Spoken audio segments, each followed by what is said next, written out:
Bueno, muy bien. Bueno, comenzamos esta segunda parte en la cual vamos a trabajar, vamos a intentar dejarles unos tips en relación con dos temas. Ustedes estarán profundizando con sus lecturas. En este caso, la educación como derecho desde un enfoque interseccional, políticas educativas y práctica profesional para garantizar su cumplimiento. Me pareció interesante centrarnos a partir del título en cuáles son los conceptos centrales que ustedes tendrían que desarrollar si sale esta temática. Voy a dar a todos. Ahí está. Bien. Entonces,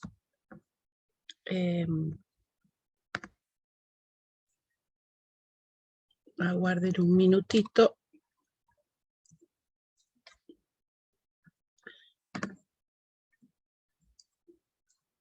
Que siguió avanzando sin mi permiso.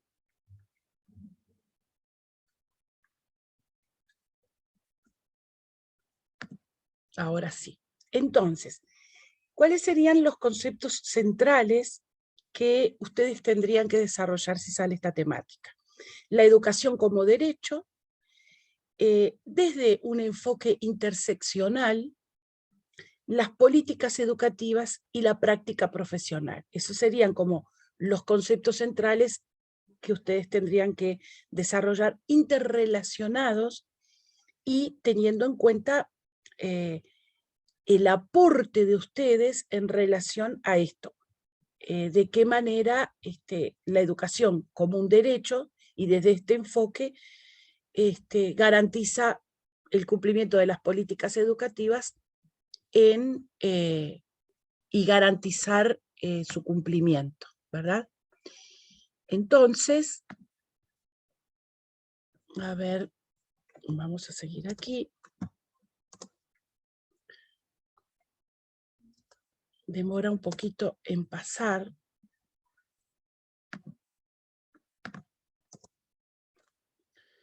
¿Vieron? Ahí es cuando uno le ataca la ansiedad de que pase rápido. Bueno, entonces, me pareció muy interesante tomar una mesa redonda que hubo en el mes de noviembre en Laudelar, en el Paraninfo, con esta temática: educación, derecho humano fundamental, bien público y responsabilidad del Estado, retos y desafíos en el Uruguay actual. ¿Por qué? Porque me parece medular este tema de tomar la educación como un derecho, pero como un bien público también al cual todos deberíamos acceder y en igualdad de condiciones el acceso, y que además es una responsabilidad del Estado. Creo que esos tres elementos que trabajaron allí en ese encuentro interrelacionados aplican mucho a esto que estamos tratando. Retos y desafíos en el Uruguay actual y máxime en el Uruguay de pandemia, ¿verdad? Y global además global. Entonces allí tomaron algunos puntos interesantes, sobre todo Ana Frega y otros rectores, ¿verdad? A ver, me dan un minuto que hay gente esperando en la sala de espera. A ver, para darles acceso. Ahí está. Disculpen un minutito, porque esto está bastante lento. Ahora sí. Entonces, aquello de la contextualización y de la historización es bien importante. ¿A partir de cuándo la educación es considerada un derecho fundamental humano? Ustedes lo pueden repasar, buscar material sobre esto. Se aprueba en la Declaración Universal, ¿verdad?, de los Derechos Humanos en los países, la prueba en los países en 1948, luego de finalizada la Segunda Guerra Mundial. Esa es una cuestión histórica que se contextualiza desde allí. Se estableció la educación como derecho, pero además la instrucción elemental, gratuita y pública. Pero además no quedó solamente en la instrucción elemental, sino también una instrucción técnica y profesional que deberá garantizar el acceso igual para todos. Entonces, fíjense que estamos hablando de 1948. Entonces, ya a partir de allí, la instrucción técnica y profesional dice que debe ser generalizada y tener un acceso igual para todos. Se suma a esta cuestión, indudablemente, la necesidad de crear condiciones para que ese derecho a la educación como un derecho humano pueda ejercerse, ¿verdad? Porque una cosa es, las declaraciones no alcanza con las leyes. Una cosa es la declaración jurídica y otra que las condiciones puedan darse para que se pueda ejercer ese derecho. Allí lo decía Frega, por eso puse la cita porque me parece bien interesante.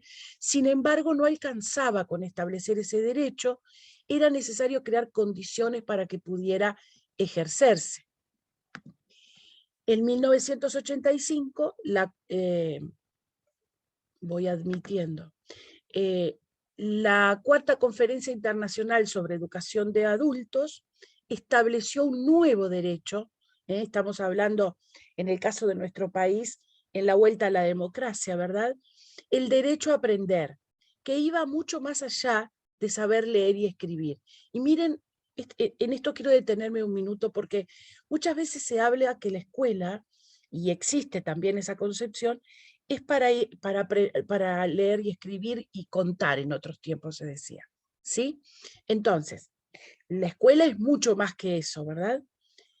Esa conferencia estableció sobre la educación de adultos un nuevo derecho que es el derecho a aprender, que iba mucho más allá de estas cuestiones y de las operaciones básicas, sino que apuntaba a un proceso por el cual se pudieran formular preguntas, acá tenemos un nexo con lo que veníamos hablando en el otro bloque, a reflexionar, a desarrollar la imaginación y la creación, a interpretar y comprender el mundo. Yo creo que en estas palabras está resumido muy bien esta cuestión de que va mucho más allá que leer, escribir y contar, sobre todo esta cuestión de formular y formularse preguntas, reflexionar, interpretar, pero con un fin, comprender el mundo en el cual vivimos, el mundo que me rodea, el inmediato, ¿sí?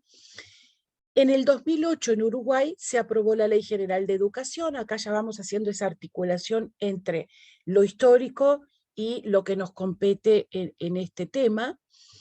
En Uruguay se aprueba la Ley General de Educación que consagra estos derechos y se acompaña por otros desarrollos que tienen que ver con aprendizajes transversales en todo el sistema educativo, como son los derechos humanos, que en definitiva en la formación inicial existe un seminario, a mi entender debería ser, un enfoque mucho más transversal y que se pudiera trabajar en todas las disciplinas desde los derechos humanos. Y no solamente un seminario donde se trabaja la historicidad, en fin. Educación en derechos humanos, la educación medioambiental, que a veces se circunscribe solamente en la enseñanza de la geografía. Sin embargo, educar para el medio ambiente es mucho más amplio que enseñar geografía. Creatividad, educación sexual y educación para el trabajo. Todas esas serían como asuntos transversales que, bueno, tendríamos 2008 y ya más de una década, deberíamos pensar y rever, ya en vísperas de nuevos programas, cuando son transversales estas temáticas, como es la de los derechos humanos, ¿cuánto trabajamos en el aula? ¿Qué presencia tiene estas cuestiones en nuestras clases, ¿sí? De trabajar sobre derechos humanos, en derechos humanos y para los derechos humanos, que sin duda tiene distintas cuestiones ahí, ¿verdad? Estos aprendizajes apuntan a pensar la educación como un elemento integral, sin discriminación, que genere ciudadanos conscientes para la vida democrática y que además establezca a lo largo de toda la vida distintas instancias de acceso a ese derecho. Y acá también me quiero detener porque me parece importante que no se accede al derecho a la educación de una vez y para siempre, ¿verdad? Hay distintas instancias de acceso a ese derecho dependiendo de las condiciones, que no siempre y a lo largo, digamos, de la vida, se dan las mismas condiciones de accesibilidad a este derecho, ¿verdad? Entonces, creo que es importante que pensemos en estas cuestiones. ¿Cuánto de este tema trabajamos en nuestras aulas y es transversal, ¿sí? Y además, ¿cómo lo hacemos? ¿Sí?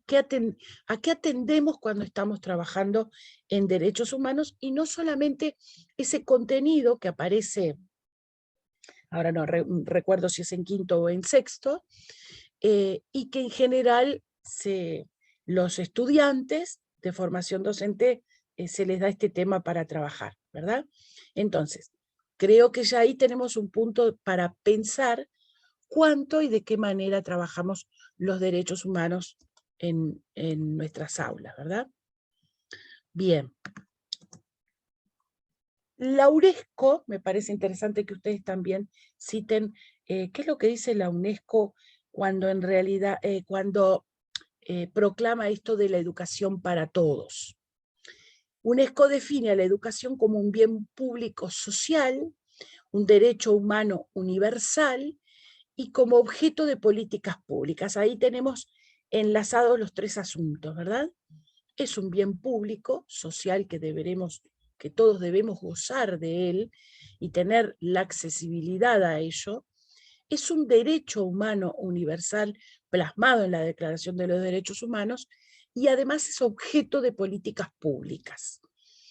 Esta declaración hace referencia a la obligación de los estados, allí se cita, de dar cumplimiento a estos derechos y ubicar en el centro de las políticas públicas que niños, adolescentes, jóvenes, integrantes de la sociedad en general, amplía la mirada, ¿verdad?, accedan y disfruten del conocimiento en todas sus áreas y disciplinas.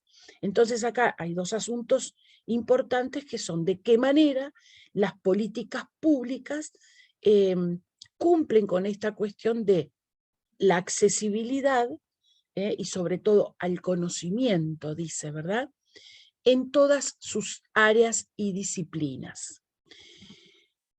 Entonces, la UNESCO acá trabaja también mucho el tema de cómo se accede al conocimiento, cuáles son las vías de acceso en un mundo en donde el conocimiento, si bien se sostenían las investigaciones que el conocimiento caduca cada 5 años, hoy podemos decir que es mucho más dinámico el tema de cómo cambia el conocimiento si lo pensamos en el contexto de pandemia y desde el punto de vista de la ciencia, tratando de dilucidar, conocer, investigar y reconocer las nuevas cepas y de qué manera se comportan, ¿verdad? El conocimiento caduca más rápidamente. Dentro de los derechos humanos, la educación es clave, eso lo hemos estudiado en nuestra formación inicial y en múltiples instancias de formación. Es un elemento clave para la realización de la idea de igual dignidad o de igualdad y la dignidad, porque a través de ellas las personas adquieren herramientas básicas para ser autónomos. Y acá estamos ligándolo de alguna manera a la pedagogía de la autonomía, ¿verdad? La idea de un derecho humano, que en definitiva era lo que sostenía también Freire, ¿verdad?, dignifica, es decir, la idea de igualdad y de dignidad ¿A través de qué? De herramientas que nos permitan ser autónomos, ejercer la libertad, ¿verdad? Es decir, una cosa es que tengamos libertad o derechos en ese sentido, ¿verdad? Pero otra es que nosotros nos apropiemos y podamos ejercer nuestra propia libertad. Vivir la vida con otros en términos de cooperación social y de colaboración social. Sin la educación es imposible pensar, dice, en una realización mínima de la dignidad humana. Y acá es un punto sumamente sensible que nosotros en la educación y particularmente en las escuelas y en nuestras aulas, deberíamos interpelarnos, ¿verdad? Pensar en cuál es la realización mínima de la dignidad humana. ¿En qué condiciones, decimos nosotros, estos niños están transitando con dignidad el derecho a la vida, el derecho a la educación? Ahí lo estamos relacionando con los otros derechos que hacen a la integridad del ser humano, ¿verdad? Entonces, no quiero ahondar demasiado en esto de la educación como un derecho humano, porque ustedes tienen acceso a multiplicidad de materiales digamos, son cosas que ya hemos estudiado, ¿verdad? Pero esos tres asuntos de ejercer la libertad, vivir la vida con dignidad, y que la educación juega un papel clave en este asunto, ¿sí? Acá, en cuanto a la educación como derecho humano, solicitan en esta temática un enfoque interseccional. Entonces vamos a vincular con ese otro concepto, que es, ¿qué implica un enfoque interseccional? La interseccionalidad es un concepto muy debatido y que se define desde diferentes lugares. Se ha definido como una herramienta de análisis que ayuda a entender la manera en que conjuntos de identidades influyen sobre el acceso que se pueda tener a los derechos y las oportunidades. Vieron que acá está vinculándolo con un asunto metodológico, ¿verdad? Una herramienta de análisis para entender determinadas identidades y el acceso de esas identidades a tener derechos y oportunidades. Y ahora vemos de dónde viene esa línea. También es definido como un marco diseñado para explorar la dinámica entre identidades coexistentes, por ejemplo, mujeres, negras, y sistemas conectados de opresión, como por ejemplo el patriarcado, la supremacía blanca. También las investigaciones tienen que ver con este enfoque en estas temáticas. El término fue creado, y lo voy a españolizar para no incurrir en errores idiomáticos, el término fue creado por Kimberlé Crenshaw, no sé si está bien pronunciado o no, que define, ustedes pueden buscar la biografía de esta mujer, que fue la primera que acuñó este término de interseccional y que tiene que ver con los feminismos, ¿verdad? Y la lucha por los derechos feministas, y además analizan y exploran los sistemas conectados con esto, como lo son, ¿verdad? El patriarcado, la supremacía. El término, el concepto, digamos, ella lo define de tres tipos: estructural, política y educativa. En este caso, y para esta temática, nosotros nos vamos a centrar particularmente en la interseccionalidad desde el punto de vista educativo, ¿verdad? ¿Qué es la interseccionalidad en educación? ¿Qué significa? Este es como el concepto central. La noción de interseccionalidad nos coloca en dos asuntos: en la interdependencia y en la interacción. Cruces de caminos o cruces tejidos por diferentes dimensiones, estructuras y dinámicas, que determinan, y acá lo pongo como ejemplo estos dos asuntos, llevándolo al campo de la educación, y van a ver que acá se conecta con las políticas educativas, que determinan el fracaso escolar y el abandono educativo. Y nos sitúa además en dispositivos que definen y causan la desigualdad. Es decir, nosotros los maestros tenemos conocimiento, ¿verdad?, del fracaso escolar y del abandono educativo.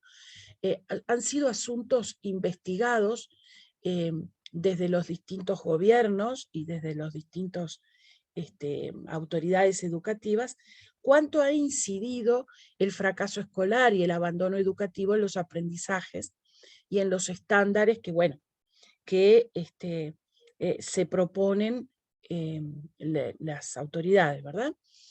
Entonces, la interseccionalidad quiere decir que hay una interdependencia y una interacción de diferentes dimensiones, estructuras y dinámicas.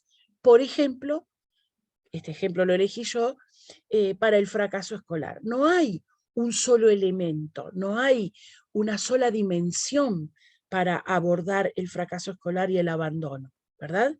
Sino que existen esos cruces, esos tejidos que es necesario analizar, explorar, investigar, y a eso refiere la noción de interseccionalidad. Surge como un cruce de caminos y constituye una figura elocuente para entender identidades múltiples y posibilidades. Y ahora vamos a ver a qué referimos con esto, ¿verdad? A modo de ejemplo, para esta instancia, lo que les decía, puse el análisis del fracaso escolar y el abandono educativo. ¿Por qué? Porque allí hay diferentes asuntos, diferentes dimensiones para abordar esta temática. Este diagrama creo que ilustra, al menos yo lo pienso así, este concepto de la interseccionalidad, ¿verdad? Los colores y el formato, digamos, y además los elementos que están en la circunferencia de este diagrama, donde dice cuáles son las dimensiones o los elementos que interactúan y se interrelacionan, ¿verdad? Como lo son el género, la edad, la discapacidad, la situación económica, la orientación sexual, la etnia, la nacionalidad, la religión, y podríamos agregar más. Estos son elementos que se interrelacionan y se tejen, ¿verdad? Y cada uno tiene su relevancia y su importancia en este asunto de las identidades múltiples y sus elementos. Entonces, dicho esto en cuanto al concepto de interseccionalidad, digamos, llevado al plano de lo educativo, ¿sí? Lo vamos a vincular con la política educativa en el Uruguay. ¿Qué es una política educativa en Uruguay? Supone la inclusión de, en este caso, esta temática en la agenda gubernamental, ¿verdad? Entonces, y en las políticas educativas. ¿Qué significa que está en agenda? Que se trata desde la legislación, desde los aspectos jurídicos, y que se baja como una política educativa a cumplirse en los distintos niveles de gestión educativa. Entonces, el diseño del curso de acción a seguir y la toma de decisiones. Eso quiere decir poner en agenda la temática o las temáticas, lo que implica la identificación de la situación problema.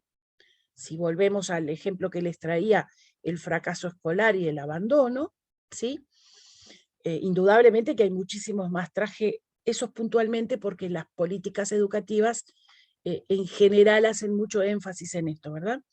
Identificar cuál es el problema, la definición de las prioridades y los objetivos, el análisis de las opciones y la selección entre esas opciones.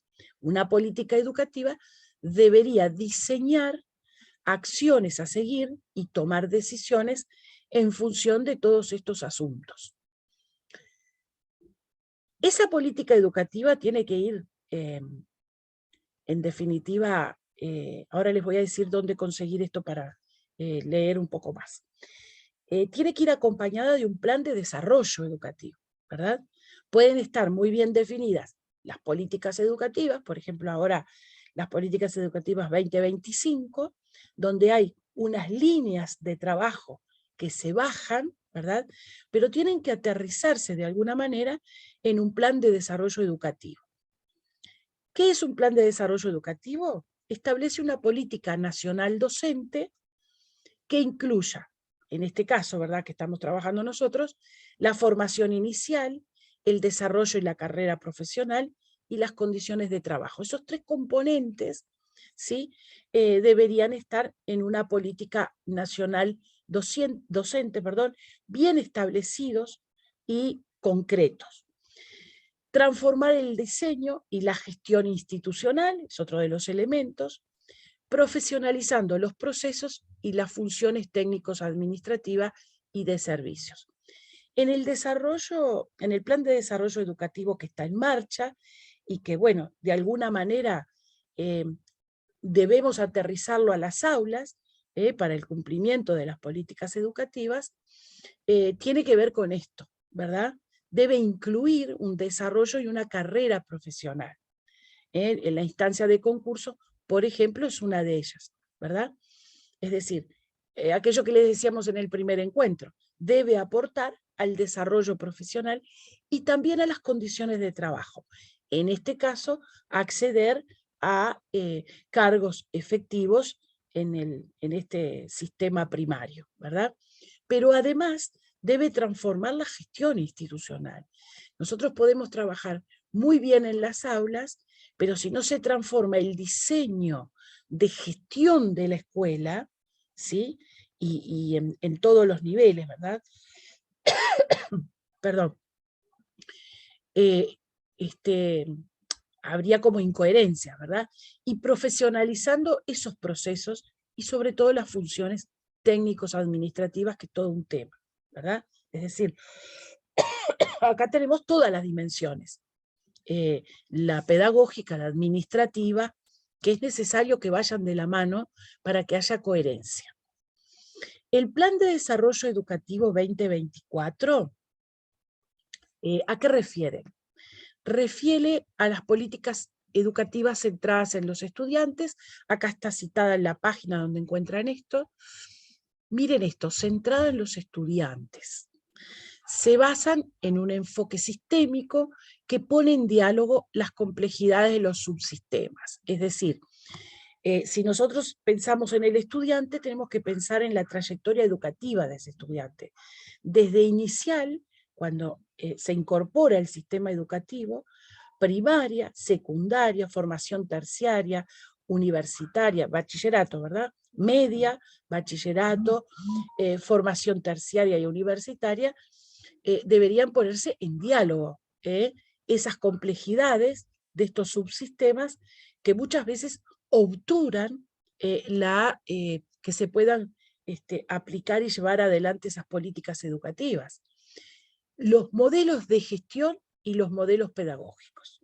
Esto de que, Tonucci nos ha ilustrado durante décadas con esto de que el maestro de primaria le reclama el de inicial, que los niños vienen sin tales o cuales saberes, los profesores de media le reclaman al maestro de primaria, y así sucesivamente. La universidad llegan sin saber comprender textos. Es decir, para que eso, que es el problema, tenga algunos asuntos a mejorar o a la mejora, tiene que haber un enfoque sistémico, centrado en cómo aprende el estudiante en esos distintos niveles y además en el modelo de gestión que tiene cada uno de esos subsistemas y en qué modelos pedagógicos. Acá vieron que nos ponemos en un baile bastante interesante, ¿sí? ¿Qué modelos pedagógicos se llevan adelante en cada uno de estos trayectos educativos que hace el estudiante? ¿Sí? Es de las cosas más complejas que es necesario resolver. Se apunta a desarrollar además una educación inclusiva. Y acá tenemos esta cuestión de la vinculación con los derechos humanos, el derecho a la educación, la interseccionalidad y además desarrollar una educación inclusiva, que está incluido, ¿verdad? Allí, ¿verdad? Valga la redundancia del término. En todos los niveles educativos, en consonancia con los acuerdos internacionales suscritos por el país y la legislación vigente en la materia, fortaleciendo las capacidades internas del sistema y los niveles de articulación intra-ANEP y con otras instituciones. Allí tienen ustedes también la cita. Lo importante, ustedes no lo van a memorizar claramente para plasmarlo en su texto escrito, pero sí tomar el concepto, ¿verdad? ¿Qué significa para este plan de desarrollo una educación inclusiva? ¿Sí? Es decir, además, el respeto a los acuerdos internacionales, a la legislación vigente, ¿sí? Y fundamentalmente la articulación intra-ANEP, ¿sí? En todos estos asuntos.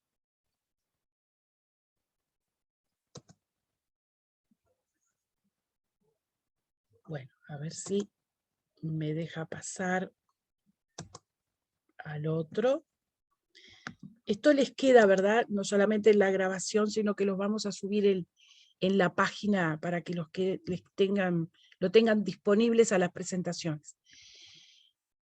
Acá plantea determinados lineamientos este plan de desarrollo, el lineamiento estratégico 1, que dice ampliar el acceso, la retención, el egreso y mejorar el trayecto de todos los estudiantes en los diferentes ciclos de su formación, promoviendo aprendizajes de calidad. Acá, por eso les usé el ejemplo del fracaso escolar y del abandono, porque acá en esta línea dice ampliar el acceso, la retención, el egreso y mejorar el trayecto de los estudiantes. ¿Dónde estamos nosotros en esto? Estamos en esto, de mejorar el trayecto cuando están en nuestra aula o en el trayecto primario, ¿verdad? Es decir, ahí estamos nosotros.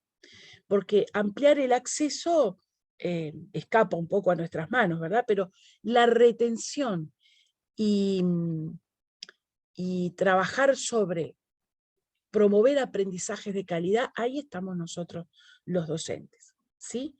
¿Cómo vamos a dar cumplimiento a este plan de desarrollo nosotros y a la política educativa?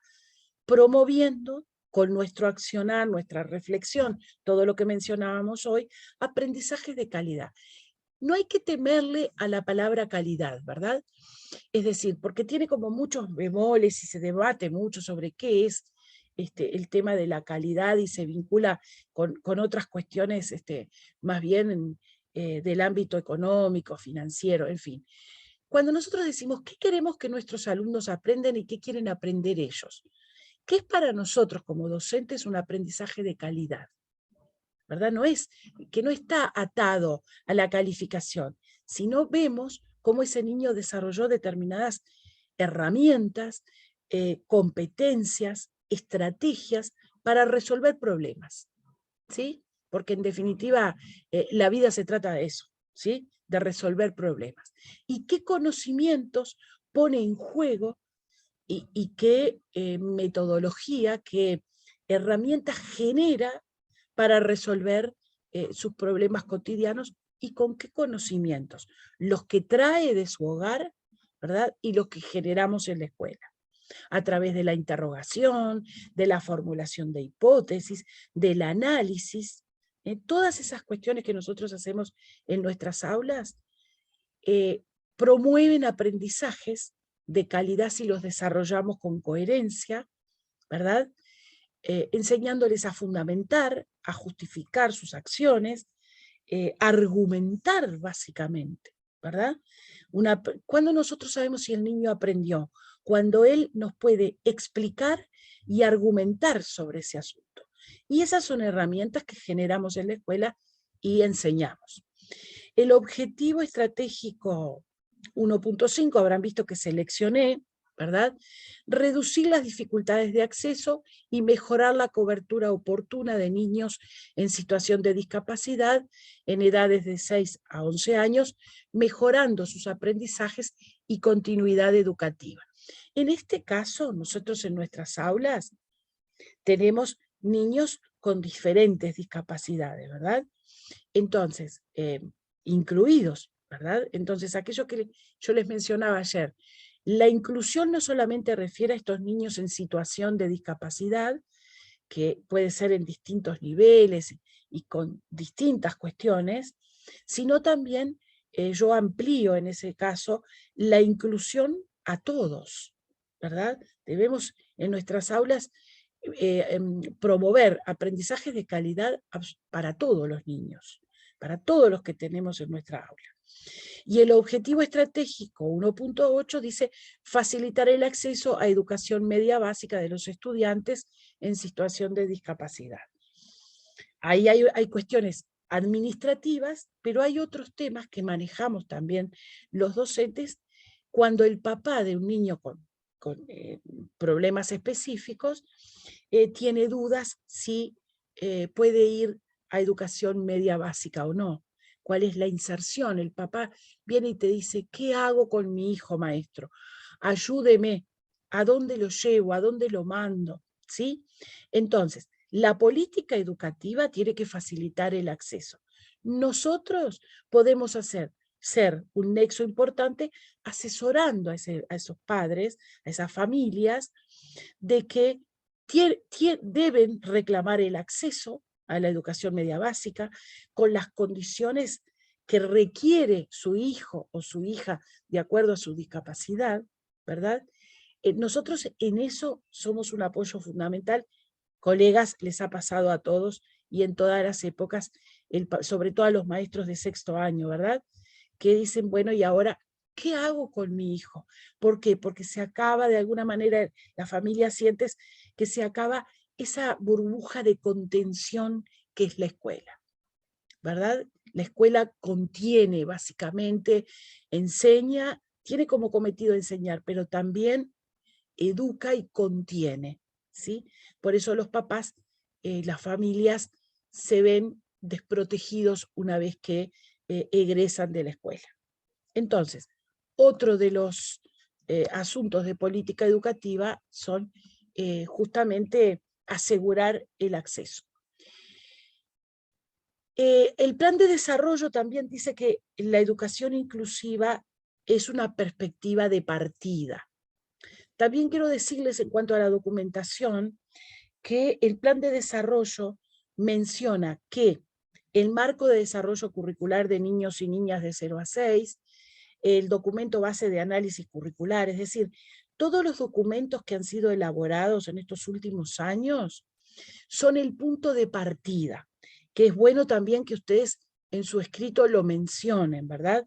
Que existen todos estos documentos que orientan nuestra acción, ¿sí? Y el marco de desarrollo curricular, 2024, habla justamente de esto, que la educación inclusiva es una perspectiva de partida y que esos documentos, que ustedes lo encuentran en la web, están disponibles en todos lados, posiblemente obviamente ya han trabajado con todos esos documentos, son el punto de partida.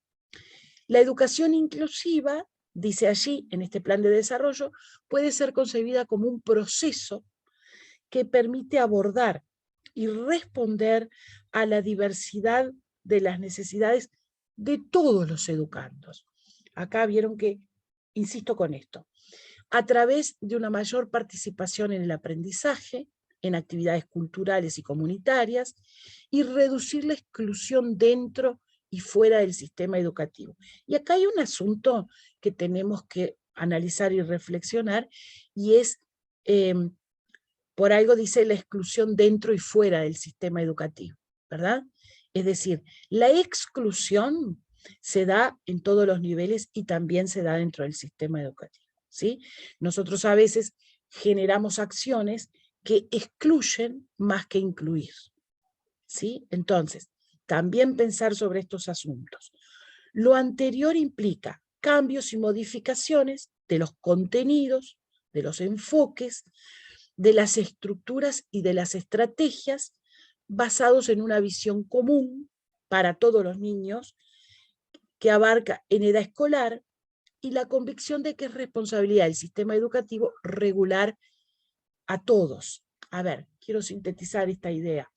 Y es, nosotros podemos tener una planificación común para ese grupo de niños, ¿verdad? Pero tenemos que atender a la singularidad, ¿sí? La visión común engloba a todo ese grupo que nosotros tenemos en nuestra aula. Pero, además, tenemos que atender a esas singularidades para que justamente todos sean incluidos, desde esa perspectiva de la inclusión. Como línea, es una línea de política transversal, ¿sí? Que lo que persigue es desarrollar educación inclusiva en consonancia con los acuerdos. Bueno, no lo voy a leer porque allí refiere a los acuerdos internacionales suscritos, y además fortalecer las capacidades internas del sistema. Acá dice a nivel nacional y territorial, y bueno, si lo llevamos al plano del aula, nosotros podemos perfectamente también contribuir a esa educación inclusiva que las políticas educativas y el plan de desarrollo tienen. Y acá son simplemente un punteo de algunos de los lineamientos: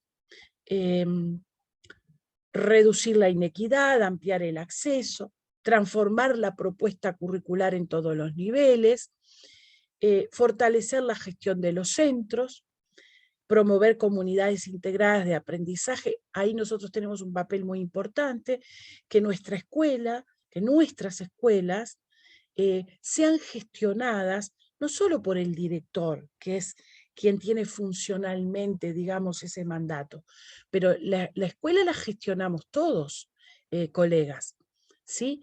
Una comunidad que aprenda con mis colegas, una comunidad integrada, eso también jugamos un papel fundamental nosotros. Establecer una política nacional que incluya todo esto que venimos hablando, y transformar el diseño y la gestión institucional. Creo que todos estos componentes acá estamos nosotros incluidos, y nuestra contribución desde la comunidad escolar y desde el colectivo, ¿verdad? Entonces, acá voy a dejar de compartir. Este asunto, como veníamos hablando acá, tiene que ver con qué, con cómo enrabamos en este escrito, en este concurso, si sale esta temática, esta cuestión de las políticas educativas, el plan de desarrollo, ¿sí? la cuestión de la interseccionalidad y en la inclusión, por ejemplo, todas las dimensiones que se cruzan, ¿bien? Y de qué manera en el aula, yo como maestro, puedo contribuir al cumplimiento, que en definitiva es lo que lo que dice este tema, lo central, ¿verdad? Entonces recuerden, los conceptos: política educativa, enfoque interseccional, teniendo en cuenta esas distintas dimensiones, esos distintos componentes, y cómo daríamos cumplimiento nosotros a esas políticas educativas y a ese plan de desarrollo en nuestra aula, ¿sí? Apuntando a qué, a estos asuntos transversales de inclusión educativa, ¿sí? De inclusión en nuestra aula, a generar aprendizajes de calidad, a fomentar competencias, que los niños puedan trabajar y trabajar sobre situaciones, problemas. Creo que esa es la cuestión. Esto viene sin duda de la pata de las ciencias sociales, ¿verdad? Tenemos que definir un problema, tenemos muchos, recortar un problema para trabajar y rastrear los conocimientos que nos otorgan la academia, las disciplinas, los campos disciplinares, para ver cómo comprender estos problemas para de alguna manera incidir en la sociedad que nos toca vivir y en estos niños particularmente que generen estrategias para su futuro. Es un poco la idea. Yo sé que está muy compactado y capaz que por momentos poco claro la interrelación de estos conceptos en mi discurso, pero la idea es esa, que ustedes puedan interrelacionar todos estos conceptos y cómo aterrizarlo en mi aula. ¿Cómo voy a hacer yo para de estos elementos ejecutarlos en mi aula? Con mi impronta, ¿verdad? Con mi planificación, con mi pienso, con mi criticidad. Lo que hacen las políticas educativas es enmarcar y sobre todo y fundamentalmente pensando en la educación como un derecho humano. Eso es como el primer planteo que ustedes tienen que hacer para ese encuadre. Bueno, espero haber sido algo clara en este planteo. Acá hay compañeros que han escrito algunos aportes y ya. ¿Querés leer, Luis, Rubén o Luis también puede ser, lo que dicen los compañeros, porque ahora no me deja bajar el chat? ¿Algún aporte? Ahora me dejó. Sí, Matías ahí trae la idea del DUA, ¿no? El diseño universal de aprendizaje, como una que muchas veces nos cuesta, dice, llevarlo a la práctica. Tal vez nos falta valorarlo más, incorporarlo más y que nos quede solo en palabras para implementar cambios reales en el día a día, ¿no? Que un poco se sitúa en esta línea, ¿no? De la singularidad de los estudiantes a partir de ese diseño universal de aprendizajes, el famoso proyecto de trabajo personalizado, ¿no? Que a veces queda como una imposición, bueno, que se vincularía también con la idea de trayectorias educativas también, ¿no? Exacto. Un tema Exacto. más sociológico, pero creo aparece que, por eso. claro, creo que en definitiva estamos como atomizados con muchas cosas, ¿verdad? Entonces, parar y pensar en nuestros estudiantes y en las trayectorias educativas que han tenido hasta este momento, y en función de esa lectura, sistemática y yo diría detenida en cada uno de los estudiantes, ahí es que recién podremos pensar en qué enseñanza y para qué aprendizaje, ¿verdad? Pero primero tenemos que hacer ese estudio pormenorizado de cada uno de esos chicos y sus trayectorias, ¿verdad? Hay elementos administrativos que por suerte han ayudado. Yo que soy de bastante anterior a ustedes, creo que Gurí, no sé, por más que uno despotrique contra Gurí, ¿verdad? Y su funcionamiento y demás, miren que es una herramienta fundamental, porque lo otro era a mano, auxiliar de matrícula, y era mucha cosa que no concentraba en un solo lugar donde podemos leer todo lo de ese niño. ¿Vieron? Eso yo creo que es un elemento fundamental y ha sido un avance muy importante. Eso nos permite leer en tiempo real toda la trayectoria de esos niños para, en función de eso, recién ponernos a pensar cómo vamos a aplicar en nuestra aula todos estos asuntos que tienen que ver con la educación como un derecho humano, ¿verdad? Bueno, y dejo por acá, Rubén, si no, no te voy a dar tiempo para el otro, perdón. Viste que converso demasiado. Pero, ahí, bien. Pensaba también en esta idea que algunos autores hablan de la pedagogía del territorio también, ¿no? Los registros que yo puedo hacer a través de, ¿no? Lo que dice Rosario el gurí como ese dispositivo que nos ayuda a registrar. Bueno, también eso, el registro, es bien interesante para hacer esa continuidad, ¿no? En relación a cómo aprenden los estudiantes, cómo van, para que no se torne como algo, una cuestión administrativa que lo hagamos por obligación y no quede, ¿no? Y voy también construyendo con esa trayectoria del estudiante en ese, digamos, en ese cuidado, ¿no? de que esté en la institución, ¿no? Que aprenda, más allá de que tenemos una serie de dificultades que ahora le vamos a relacionar con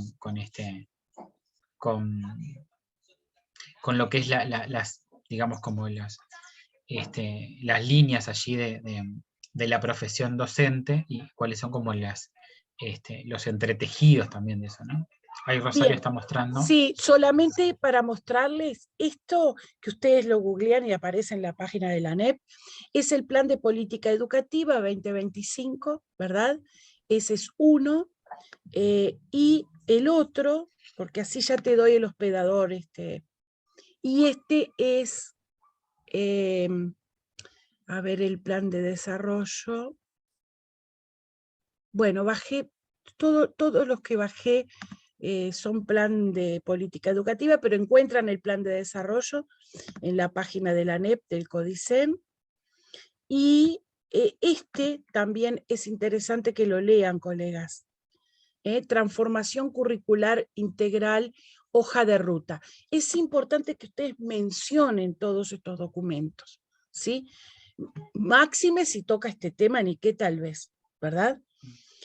Creo que es un plus muy importante para su trabajo que ustedes sitúen, más allá de que estemos de acuerdo o no con las políticas públicas, ¿sí? Pero ustedes tienen que centrarse en esta instancia y en la temática y en lo que les pide, cómo van a ser valorados por el tribunal, ¿sí? Entonces, también la hoja de ruta les puede ser de utilidad y el plan de desarrollo. ¿Bien? Bueno, Rubén, te paso el hospedador. Dale, así grabo.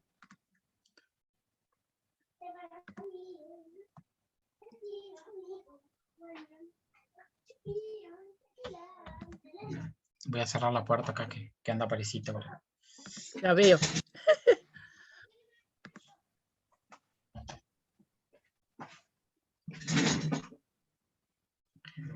Bueno, ya te lo otorgué. Bien.